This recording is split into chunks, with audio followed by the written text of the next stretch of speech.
प्रेमी प्रेमिकाओं के लिए अब भागकर शादी करना हुआ और भी ज़्यादा मुश्किल।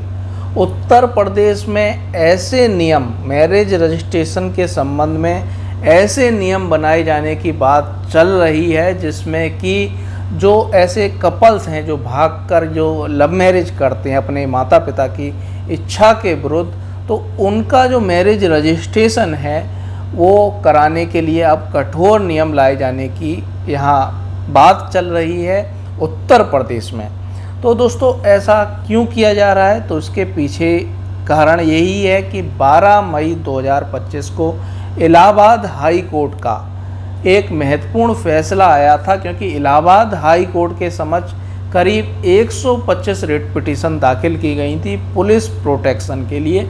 ऐसे ही कपल्स के द्वारा दाखिल की गई थी जिन्होंने यहाँ इस तरीके से लव मैरिज की थी, अपनी फैमिली की इच्छा के विरुद्ध ये लव मैरिज की थी।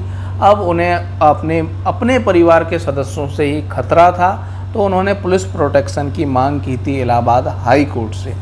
तो जब इन सारी पिटीशनों को कंबाइंड किया गया तो यहाँ जो जस्टिस थे, इलाहाबाद हाई कोर्ट के जो जस्टिस थे, उन्होंने स्यू मोटो संज्ञान लिया और उन्होंने कुछ चीज़ें यहाँ पर कुछ चीज़ों पर ध्यान दिया कि सबसे ज़्यादा जो मैरिज रजिस्ट्रेशन हुए थे वो हुए थे गाज़ियाबाद में। पूरे उत्तर प्रदेश में सबसे ज़्यादा मैरिज रजिस्ट्रेशन कहाँ हो रहे थे? गाज़ियाबाद में। छोटी मोटी संख्या में नहीं, बड़ी संख्या में। और ऐसा भी देखा गया कि कई जगह यहाँ पर नाबालिग लड़कियों तक की उनके फर्जी डॉक्यूमेंट बना के शादी करा दी गई और ह्यूमन ट्रैफिकिंग में भी उनका यूज़ करते हुए, ऐसी लड़कियों का यूज़ करते हुए देखा गया।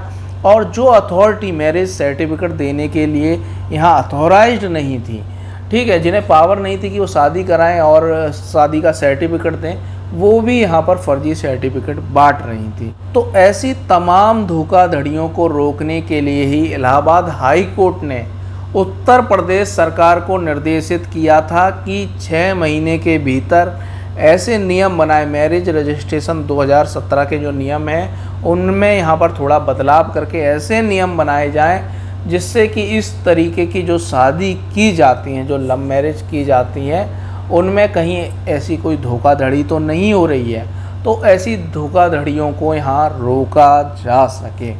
तो उसके बाद से ही ये खबर सामने आई कि उत्तर प्रदेश में अब ऐसे नियम आने वाले हैं, नियम बन के तैयार हैं, नियम आने वाले हैं। तो दोस्तों नियम क्या है, तो इसमें सबसे पहला नियम ये है कि जो इस तरीके से अपने माँ बाप की इच्छा के विरुद्ध जाके, अपनी फैमिली की इच्छा के विरुद्ध जाके जिन कपल्स ने शादी की है, तो जब वो मैरिज रजिस्ट्रेशन कराने जाएंगे तो उनका कोई एक फैमिली मेम्बर यहाँ मैरिज रजिस्ट्रेशन के लिए यहाँ उनके साथ आना चाहिए, उसकी उपस्थिति यहाँ अनिवार्य होगी। तो यहाँ हो सकता है उनका कोई चचेरा भाई है वो आ सकता है, उनका भाई या बहन है वो आ सकती है। तो इस तरीके से जो परिवार के और भी सदस्य हैं उनमें से कोई आ सकता है।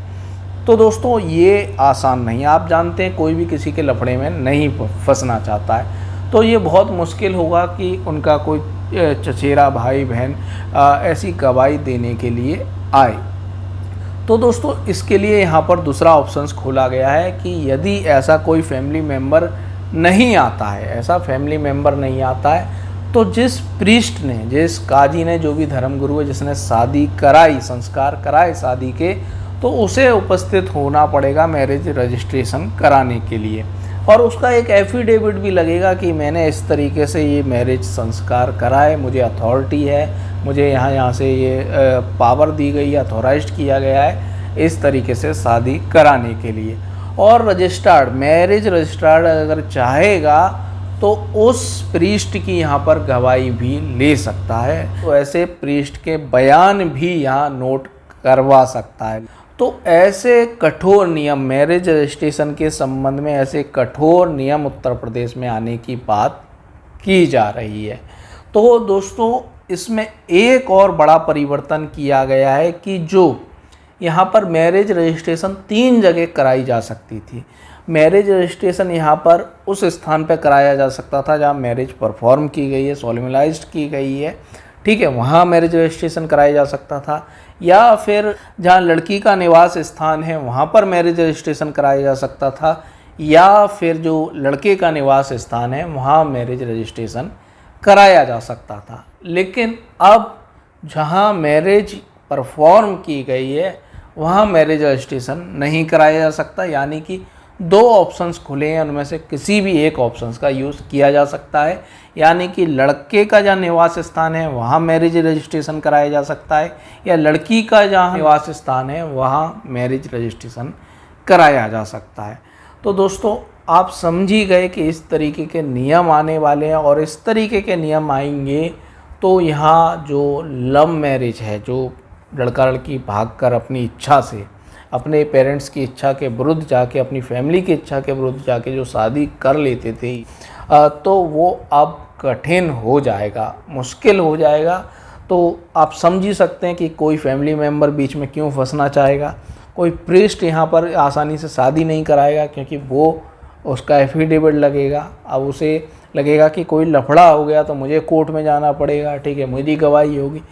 तो यहाँ जो फर्जी इस तरीके की जो शादियाँ होती थी, ठीक है, जो गलत यूज़ हो रहा था ऐसे नियमों का, उन पे तो रोक लगेगी, ये सही बात है।